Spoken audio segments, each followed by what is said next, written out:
hands, united, free for liberty, together we always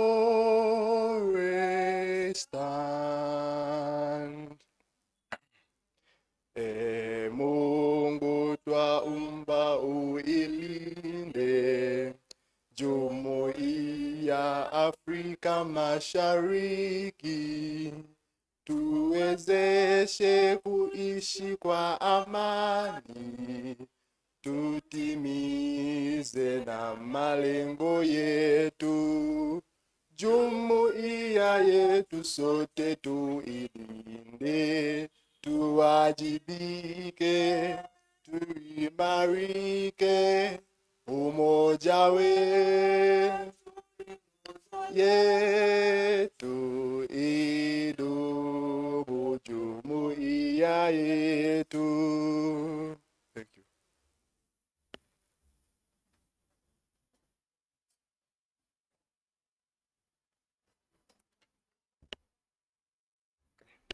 Thank you.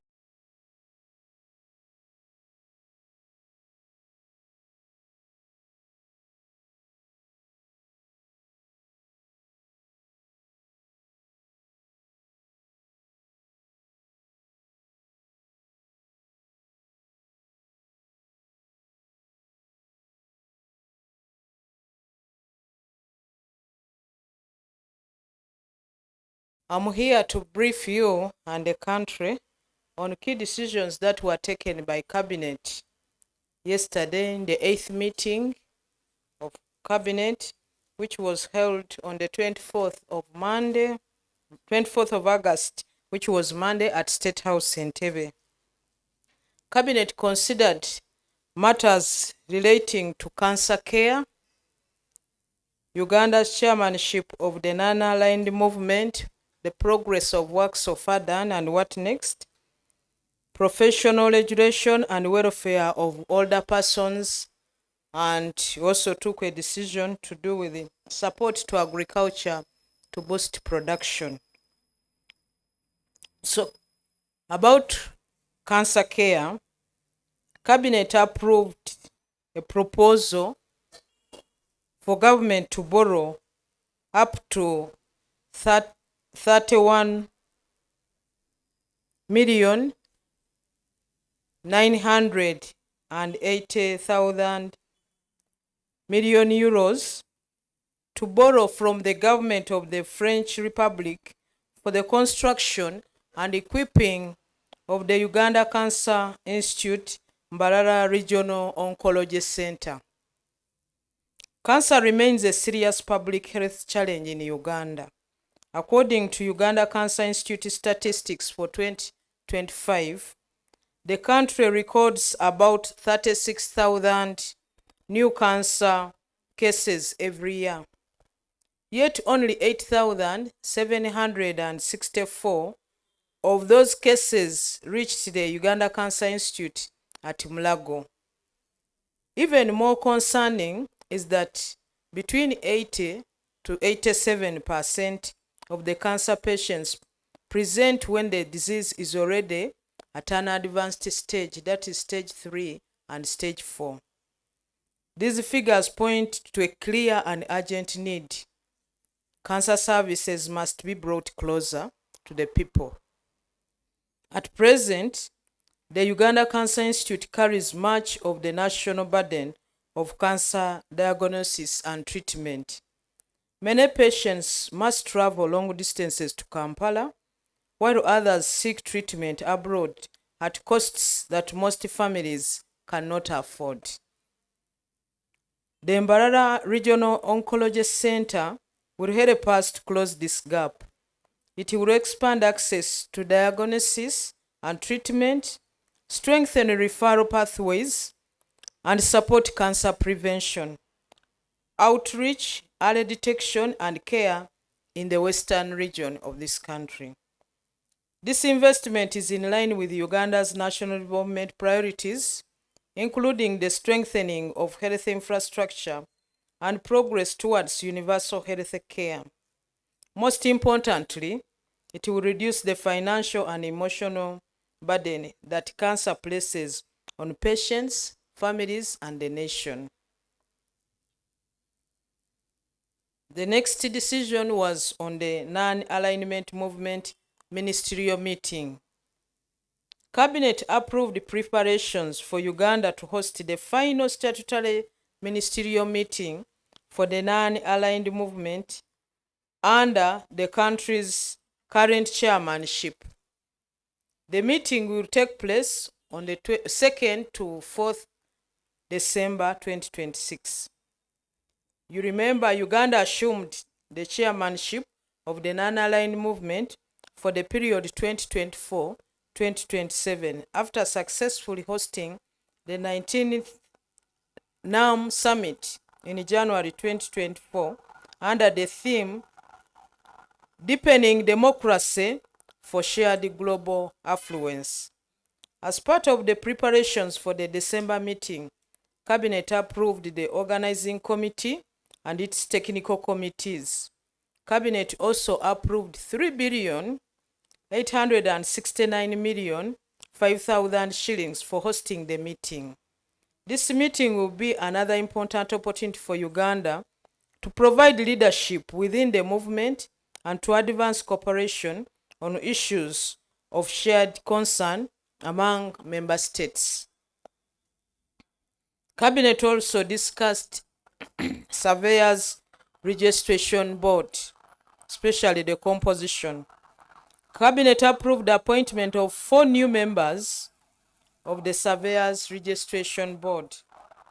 The board is established under the Surveyors Registration Board Cap 330, that was 2026, and is responsible for the registration and regulation of surveyors in Uganda. The surveying profession is central to land administration, fiscal development, infrastructure, and management of construction costs. A properly constituted and effective board is therefore important to maintaining professional skill.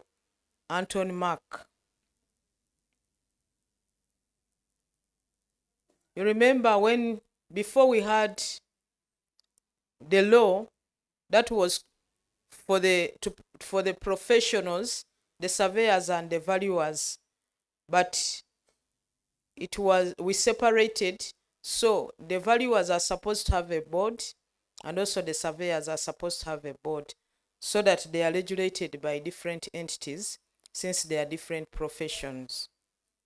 So we also discussed issues to do with the International Day for the Older Persons. Cabinet noted and approved arrangements for Uganda's commemoration of the International Day of the Older Persons, which is supposed to take place on 1st October 2026.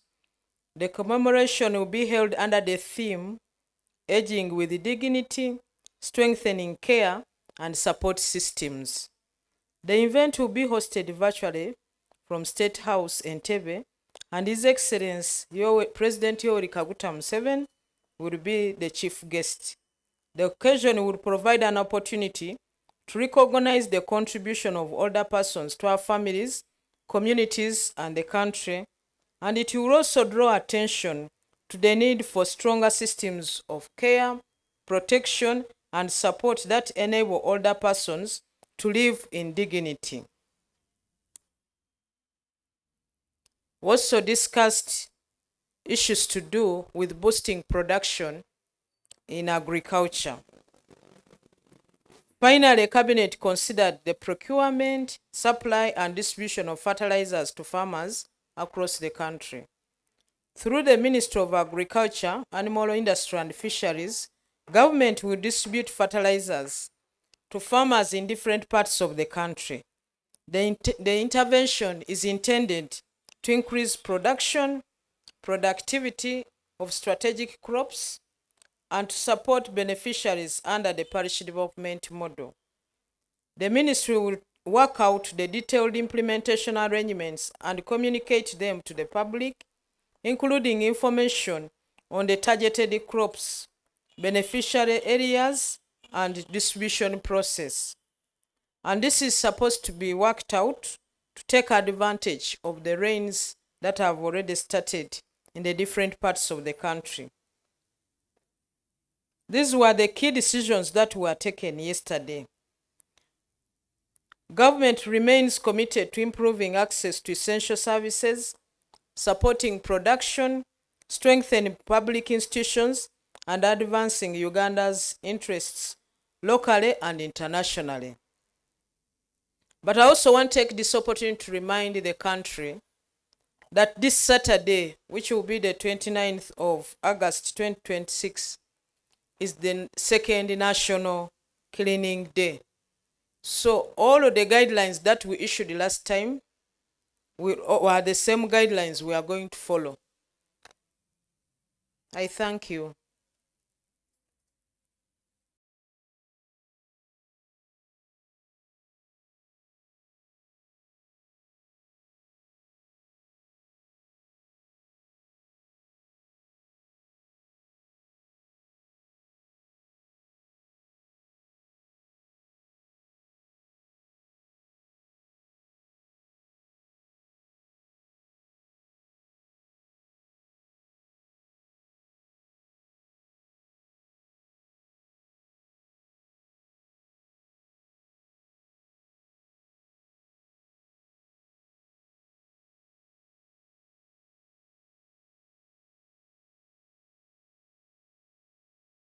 Eggwanga nammwe mwenna abali wano naddala ab'amawulire kuba mutuyamba okutuusa obubaka bwaffe eri abantu okwetooloola ensi yonna, okubategeeza biki ebyatuusiddwako olunaku lwa jjo mu luteesa lwa baminisita olwabadde Entebbe mu State House nga 24 omwezi ogw'omunaana omwaka guno. Baminisita baateesezza ku nsonga ezikwata ku bulwadde bwa kansa. What's cancer in Uganda?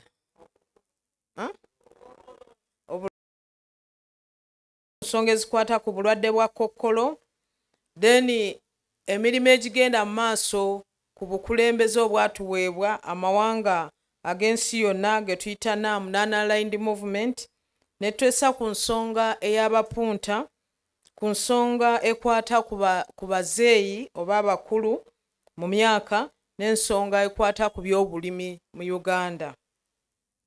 Ensonga gye twasoose okuteesaako y'ensonga ey'okwewola ssente obuwumbi 139 okuzimba gye twalise Mbalala Regional Oncology Center, essente egenda okukola ku nsonga y'obulwadde bwa kokkolo okuba nti tukendeeza ku mujjuzo oguli e Mulago. So njagala mujjukire nti ffenna bannayuganda n'ensi yonna ensonga y'obulwadde bwa kokkolo efuuse nnene nnyo mu maka gaffe, mu mpeereza yaffe, mu bulamu bwaffe. Naye bwe twogerera senta eri e Mulago ekola ku bulwadde bwa kokkolo gye tuyita Uganda Cancer Institute, mu mwaka 2025 abantu 36,000 abasobola okutuukayo buli mwaka okulaba nga babakebera obulwadde buno.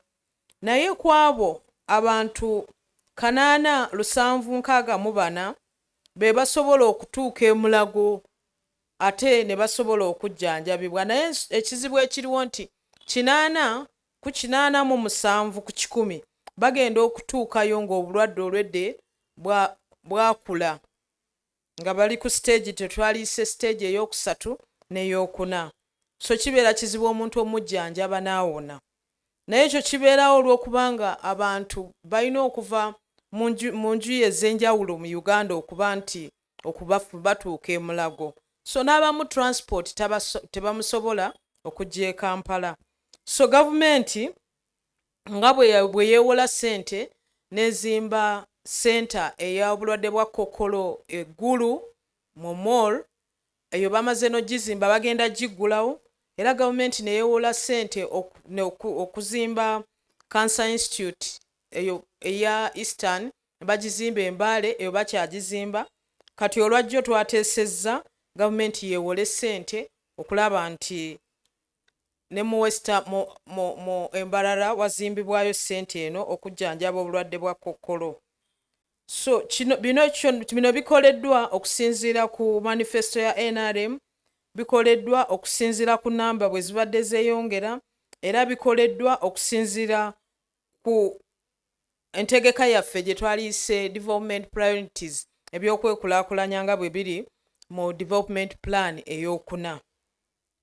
Twaseesezza ne ku nsonga ekwata ku bukulembeze bwe baatuwa nga Uganda nga President Museveni ye chairperson okulembera amawanga ge twaliise Nonalignment movement. Mujjukire twalina wano olukuŋŋaana nga mu January mwaka gwa 2024 President Yoweri Kaguta Museveni n'atwala obukulu obw'okkulira amawanga ago, era we twogerera nti emirimu gibadde gitambula. Kati gyo twateesezza nga ekisigaddeyo ekinene lwe lukiiko lw'abaminisita okuva mu mawanga ago gonna. Kati olukiiko olwo twakkiriza nti lubeerewo okuva nga 2 paka nga 4 omwezi gwa Desemba omwaka guno, era lubeere wano mu Kampala. Ne tuyisa n'ensimbi ezigenda okukola ku lukiiko olwo obuwumbi 3 obukadde 869,500 ssente zaffe eza Uganda. So olukiiko olwo lugenda kubeerawo, era buli omu alimanyi nti olukiiko olwo bwe lubeerawo alina kyasaavinga kyaweereza n'asobola okufuna. Weetegeke, era n'enkiiko nazo zigenda kutandika kuba n'obukiiko obugenda okutegeka olukiiko olwo nalwo twabuyisizza. Ensonga endala gye twateesezzaako y'ensonga y'abapunta. Njagala mujjukire nti twalina etteeka erifuga abapunta, Surveyors and Valuers nga liririmu, naye omwaka guno etteeka eryo twalikyusa nti since kikwata ku kulaba nti abantu bano bakola bulungi emirimu gyabwe, twakyusaamu ba valuers babeere n'etteeka eribafuga, ne bano ba surveyors abapunta nabo babeere n'etteeka eribafuga. So ku nsonga eyo twayawudde nti abantu ababadde babeera ku kakiiko kati twaggyeko ba valuers ne twongerako ba surveyors okulaba nti ba surveyors ttiimu yaabwe ebeere ng'ejjudde. So ba members abafunye omukisa cabinet ne bawa obuvunaanyizibwa buno ye Dr. Sophia Nagujja Mugumbu, Mwami Okwana Daniel, Mukyala Alo Patricia Namulembwa ne Mwami Kyalirizo Anthony Mark. Kati bagenda kweyongera ku bali abalala abaliko babeere nga bawera omwenda, babeere nga balaba okugonjoola nga abantu bano abapunta emirimu gyabwe gye bakola bagikola okusinziira ku mateeka n'okusinziira ku busomi bwabwe kye twayise mu Luzungu professionalism. Twateesezza ne ku lunaku lw'aba abakulu older persons.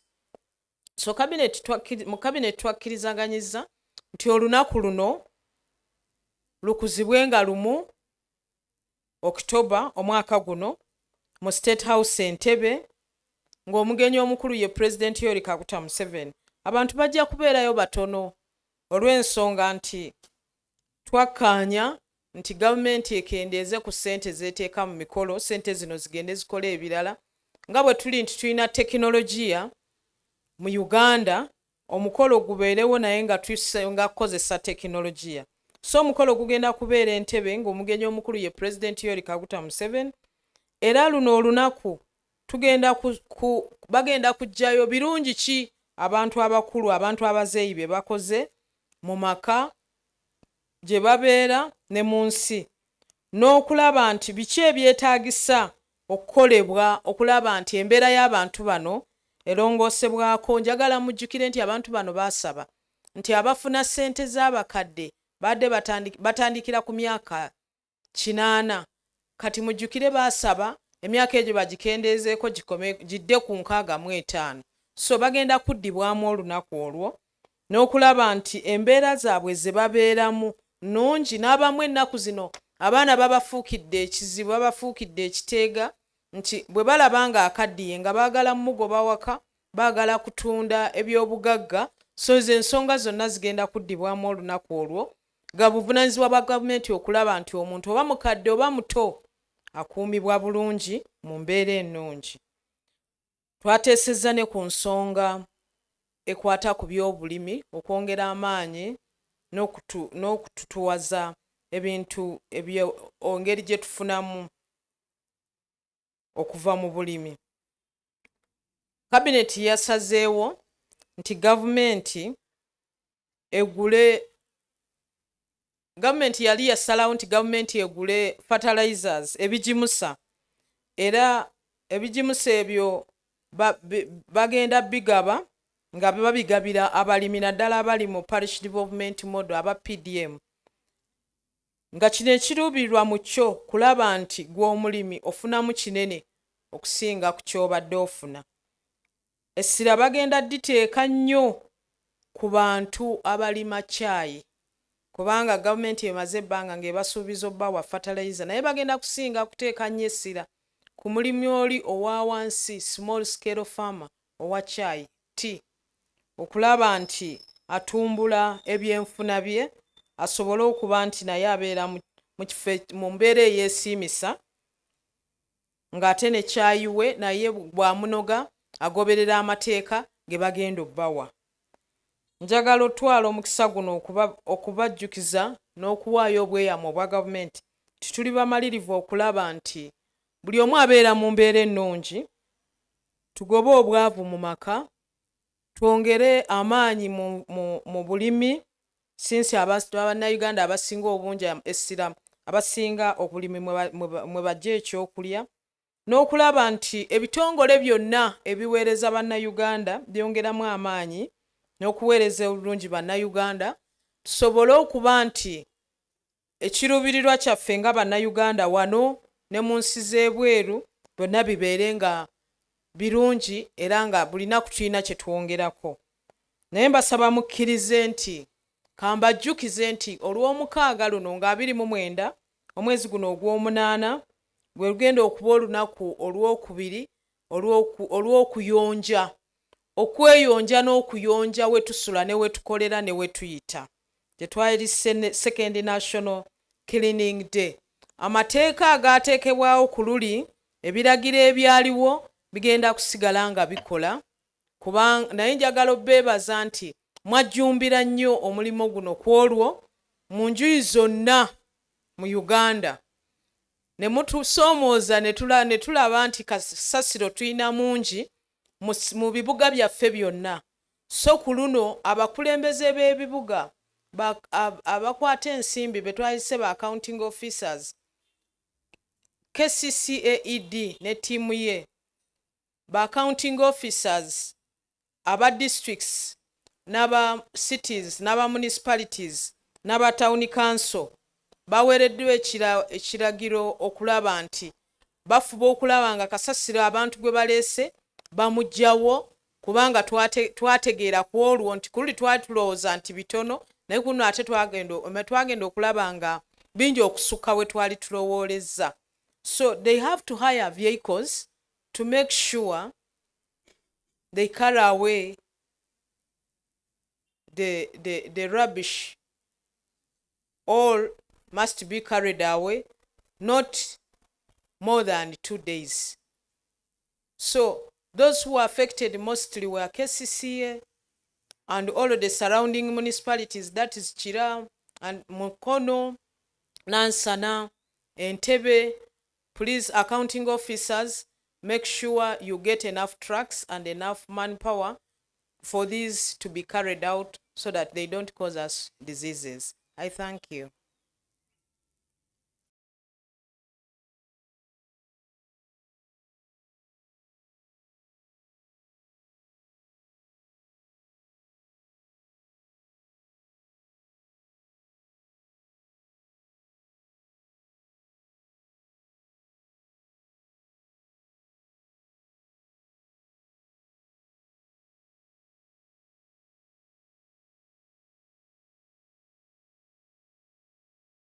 Nnya lyange nze Ssekajija Augustus, nkola ne CBS 88/8 ey'obujjajja. Right Honorable Minister, kyensaba okumanya ebijimusa bino mugenda kutandika kubigaba ddi era baki abagenda okubigaba okubituusa ku balimi na bisaanyizo ki omulimi byalina okubeera nabyo okufuna ku bigimusa bino. Neeyanza nnyo, neeyanza. Neeyanza nnyo Right Honorable Nze Bukenya George zimwanguyizza nva Kiboga Temanakali mu Ssingo. Kiki kye mwasinziddeko okugamba nti priority mugenda giwa balimi ba caayi ate nga tulina ekizibu ky'emmere. In the recent past twalaba nti Abakalamojja bafa enjala tebalina mmere. Lwaki essira temuliteeka ku mmere eriibwa nga temunnaba kugenda ku caayi? Gamba ng'amatooke, kasooli, bitwandiba tusooka okuteekako essira nti omulimi wa kasooli oba alina yiika ze 5 oba 3 gwe musooka okuwa ekigimusa kasooli abe mungi, muwogo abe mungi, naye temusazeewo okupromotinga caayi. Ate nga caayi tusobola okubeerawo nga tetumulina caayi naye tusobola kuba nga tetulina kawunga. Ekyokubiri, maama wange Temanakali mu Ssingo asuubire ddi ekigimusa y'emu ku areas mugenda okonsidaringa. Neeyanziza.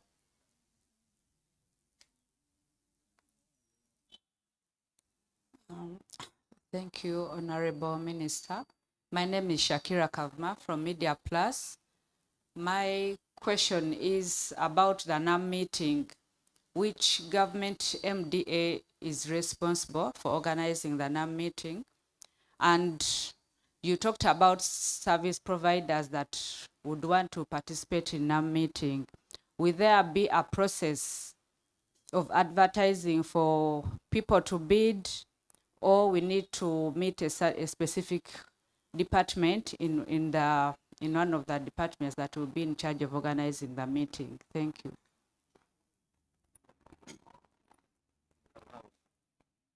Neeyanzizza Honorable Minister. Erinnya nze Katongole Moses mpeereza ku BBS Telefina. Honorable Minister, oyogedde ku nsonga ey'okuyonja okwawamu.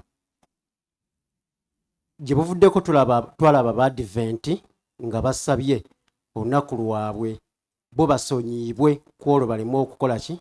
Okuyonja. Nze ndi Musiraamu. Ku lunaku lw'omukaaga nyinza ofuuka omu Advent ne siyonja. Tewali kabonero kagenda kulaga nti ndi mu Advent oba siri mu Advent nkakibwa okuyonja, kubanga amateeka gasigadde nga bwe gaabagibwa. Buli muntu alina okuyonja. Mugenda kukola mutya okwawula abantu abo okusobola okuba nti bonna bayonja okuggyako aba Advent? Honorable Minister, ekibuuzo ekyokubiri y'ensonga y'abakadde. Mwalowoozezza ku nsako yaabwe okugyongezaako mu ngeri y'okwongera okutumbula ku bulamu bwabwe bwe babeeramu? Ebirabo byonna mwabitunuulidde, naye ensako eyo ebaweebwa ey'emitwalo 2. Tujjukira nti kati ebintu bya buseere tebasobola, emitwalo 2 tegirina kigiyinza kukola.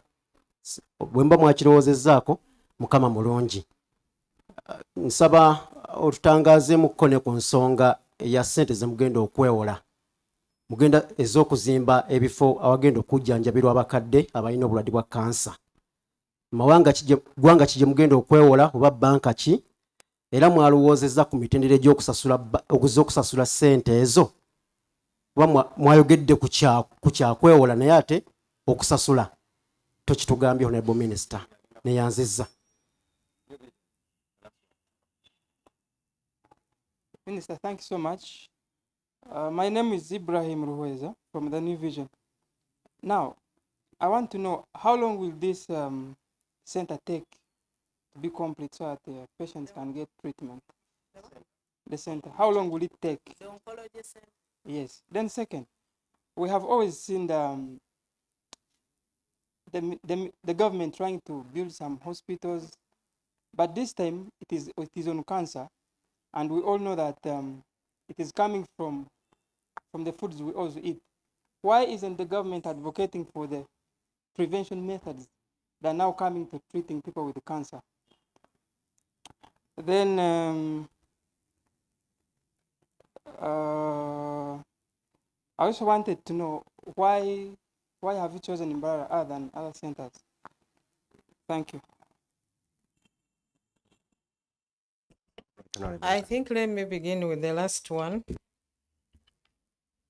New vision, how long will it take to construct? That will come after, because we are still in the process. Cabinet approved, but we are still in the process. We have to go back. We have to go to Parliament. So we can only we can only give those details after Parliament has approved. The loan process, the final approval is by Parliament of Uganda. So now that Cabinet has approved, next is Parliament. So all of those details will come after we've come from Parliament. Then issues, why have you chosen Imbarara? I said we started with Imbale. We started with Gulu. The oncology center is actually they are completing, and soon they will be opening it in Gulu. The second one was Imbale. It's under construction, and now we have taken on Mbarara. So it's not that we are still beginning with Mbarara. No, we started with Gulu for northern Uganda, went to borrowed from Mbale under construction. Mbarara is now, we are in the process of borrowing. Then why have you paid more attention to the issue of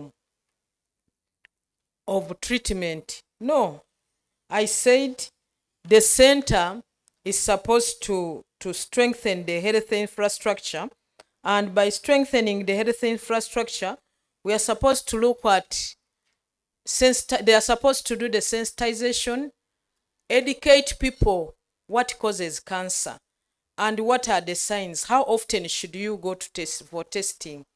Now, if it is a man above 35 years of age, you're supposed to go and test for prostate. If it is a woman and you're above 40 years, you're supposed to go testing for breast cancer. There will even be lessons to teach people how you can even be able to be able to detect yourself, especially when it comes to women. They may even extend it to schools. So it's not only about treatment, it's about sensitizing, it is about offering the best education, making outreach programs which will include sensitization in that area, like it's going to begin in northern Uganda. Secondly, you've asked about the issue of I think I've responded of how long it will take, why treatment, why not prevention methods. And it is, you said it comes from the food. Food is just one component. It also comes from pollution. As those many motorcycles are passing, me and you are taking in all of that pollution, and it has effect on our body. When people cut down trees that are supposed to help us, at least give us fresh air, by sucking all the pollution, we are all destroying this. I want to take this opportunity. Many of you in your homes, you don't have trees, you don't have green. As an advocate of that, at a personal level, I want to say, apart from being part of government, even if you are staying in an apartment, at least plant something green, plant a tree, plant a flower in your flower pot, plastic, and put it at the balcony. At least if you can plant the Sansevieria or mother-in-law's tongue, that is a very good air purifier. Most people call it the snake plant. It is a very good air purifier, whether inside the house, on the window, or outside, so that you are able to prevent from some of the pollution getting to you. Then the next issue was by Katongole, who is asking about the Advent team. The Advent team, as per their doctrine, they are not supposed to work on Saturday. They are not supposed to work on Saturday. So they had a discussion with the Prime Minister. For them, they will clean on Sunday. They will clean on Sunday. We don't have intentions of antagonizing any doctrine of any religion. So the Advent will clean on Sunday. How will we be able to identify them? They will stay put where they are. Prayers will begin after 10. So The issues of the older persons, what they get from government, did we take a decision to increase? Those are details that will be communicated by His Excellency Yoweri Kaguta Museveni on the 1st of October during the celebrations. The issue of the oncology center, you have talked only about borrowing. You've not talked about the payment. You know very well that we always borrow and we pay. And when you look at our budget, usually 50% goes to payment. So we've not defaulted anywhere. And all of those details of payment, even the interest rate, the conditions, those are the details that will be taken to Parliament, which I cannot really go into now until we have concluded the process. So the issue of by Shakira Kagwa, the NAM, which is the lead agency, is the Ministry of Foreign Affairs. Are they going to advertise? I think I've given information. Those details will come later. If they're advertising, if they are to advertise whatever service, it will be advertised in the media.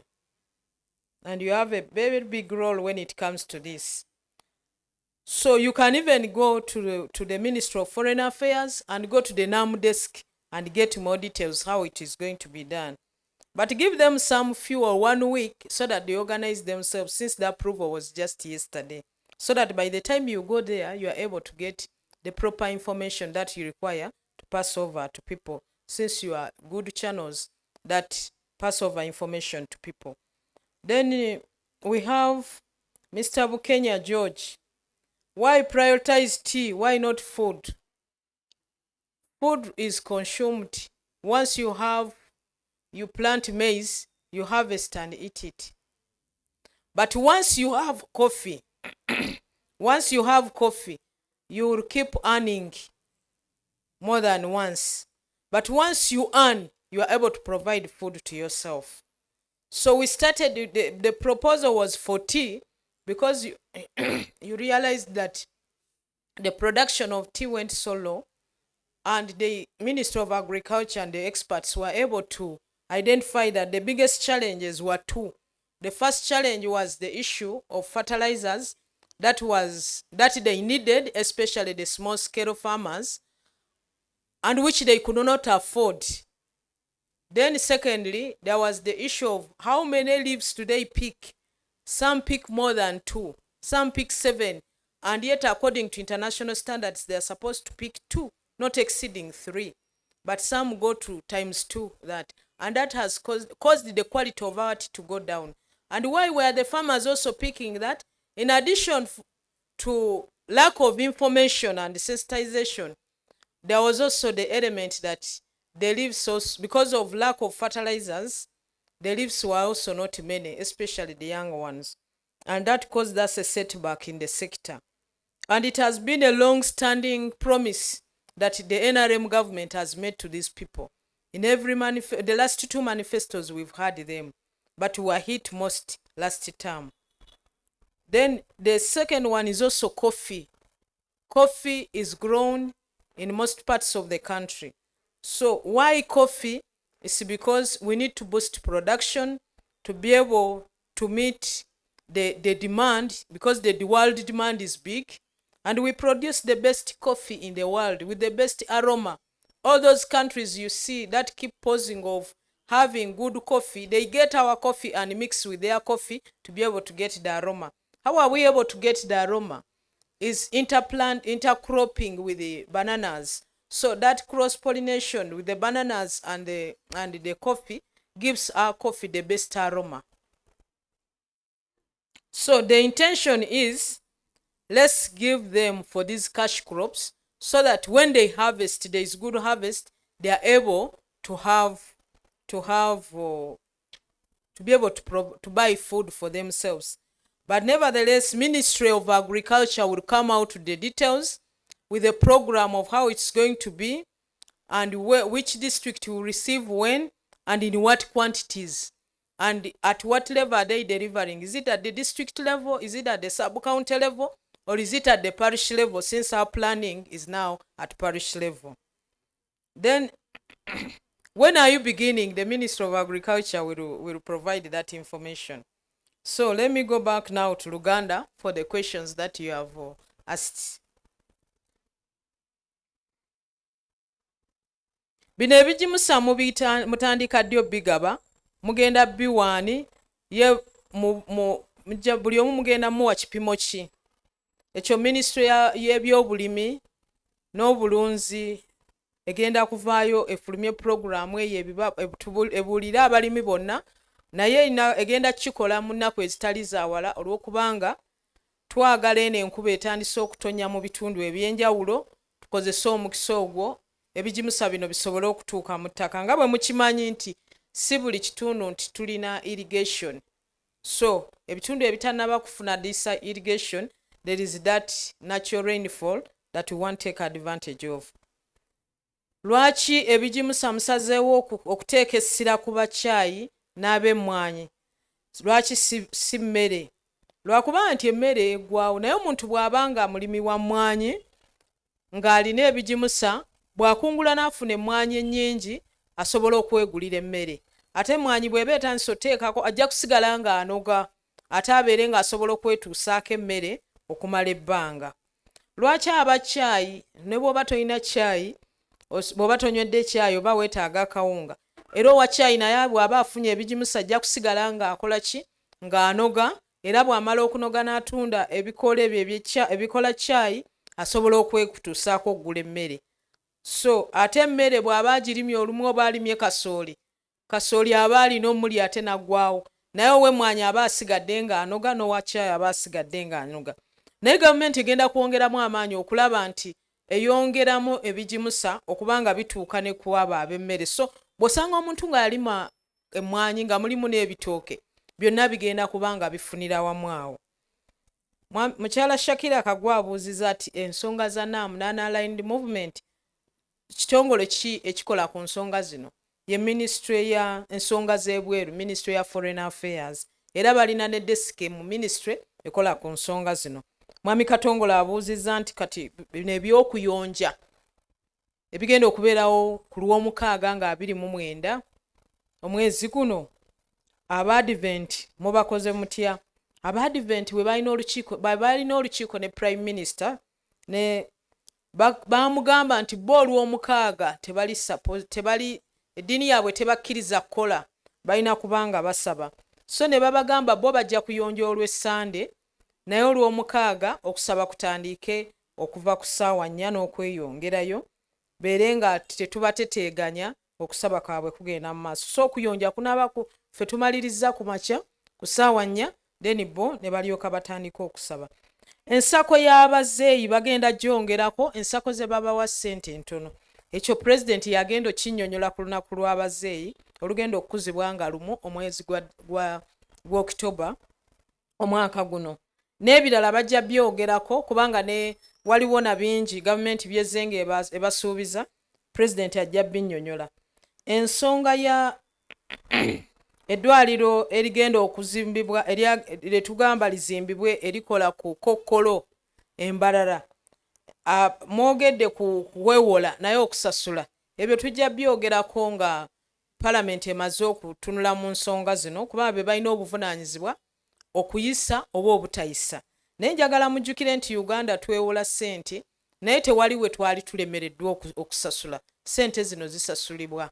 Ssente buli ze twewola nga zizze kukola mirimu, okuyamba Omunnayuganda, okutumbula embeera ebyobusomi, ebyobulambuzi, embeera y'okulaba nti abantu tubalabirira bulungi naddala mu nsonga z'obulwadde. Ssente ezo zigenze zisasulibwa. Tekigenda kutwala bbanga ki okuzimba? Ekyo tujja kyogerako nga Palamenti emaze okukola ki bwe naaba eyisizza ng'ekkiriza ekusaba kwa Cabinet kwe twayisizza jjo okwewola. Lwaki mutadde nnyo essira ku kujjanjaba ne mutateeka ssira ku okubuulira abantu kansa ki kyavaako? Ebyo byonna mbyogedde ne mu Luzungu era ne mu Luganda ne bagamba nti si kujjanjaba kwokka, eno egenda kuba senta nga erina okusomesa abantu gye balina okwewalamu ekirwadde kya Kokkolo, omuntu engeri gy'olina wajyogenda okukebera bajja kuteekangawo ne programs ezigenda mu byalo okujjanjaba abantu okubakebera n'abuuza n'okubuuza lwaki mutandikidde embalala tetutandikidde embalala twatandikira ggulu era yo senta y'eggulu gye twaliise northern Gulu Regional Oncology Center yo bamaze n'ogizimba bagenda giggula ne tuzzaako mu Eastern Uganda Embaale okuzimba kugenda mu maaso kati wano okusaba kwaffe kwewola tugende tuzimbe mu Western Uganda Embalala.